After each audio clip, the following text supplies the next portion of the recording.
ఒకసారి ఆయన మాటలు ఎంత తుగ్లక్ మాటలు ఉంటాయో నిన్న కూడా మీరు చూసి ఉంటారు. సోనియా గాంధీ నేను మీటింగ్ రాలేకపోతున్నా అన్నది. ఈయన అంటాడు, అరే సోనియా గాంధీ నాకు లెటర్ రాసింది, ఇది నోబెల్ ప్రైజ్, ఇది నాకు ఆస్కార్ అవార్డు అంటాడు. ఇక నేనేమైనా మెచ్చుకుంటే కదా ఆమె, నువ్వేమైనా మంచి పని చేసినా అంటే ఓ అవార్డు అన్నా లెక్క.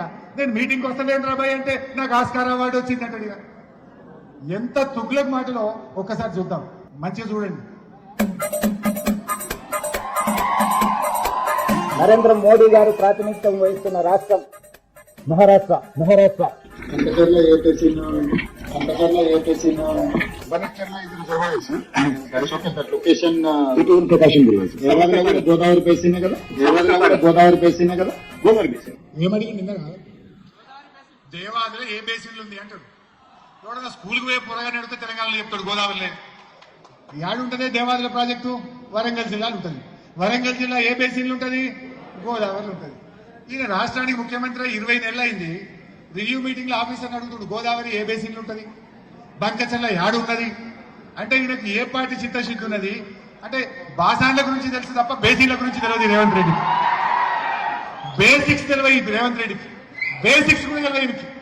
ఏ బేసిన్ లో తెలియనోడు మన రాష్ట్రానికి ముఖ్యమంత్రి అంటే ఇది మనం తలదించుకోవాల్సిన పరిస్థితి. గిసొంటి ఆయన ముఖ్యమంత్రి అయిందా. నెక్స్ట్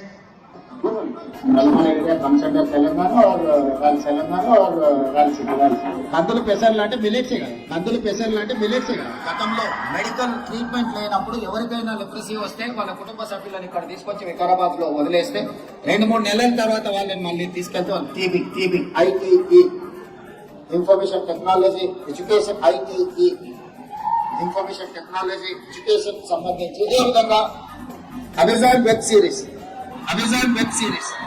ఎన్ఆర్ఐ అంటే నాన్ రిలయబుల్ ఇండియన్ కింద, ఎన్ఆర్ఐ అంటే నాన్ రిలయబుల్ ఇండియన్ కింద కంప్యూటర్ ని పుట్టించింది ఈ దేశానికి పరిచయం చేసిందే రాజీవ్ గాంధీ. కంప్యూటర్ ని పుట్టించింది ఈ దేశానికి పరిచయం చేసిందే రాజీవ్ గాంధీ. మన రాష్ట్రంలో నాగార్జున సాగర్, శ్రీశైలం, పాత్రానంగల్ వాటి ప్రాజెక్టులు నెహ్రూ ప్రారంభిస్తే కాస్ట్ సెన్సెక్స్ కన్నా జరూరీ హై.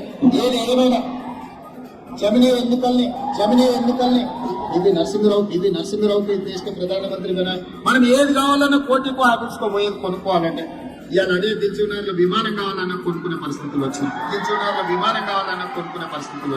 మన నగరానికి, మన రాష్ట్రానికి 3 వైపుల సముద్రం ఉన్నది. IT sector, pharma sector, nuclear chain reaction.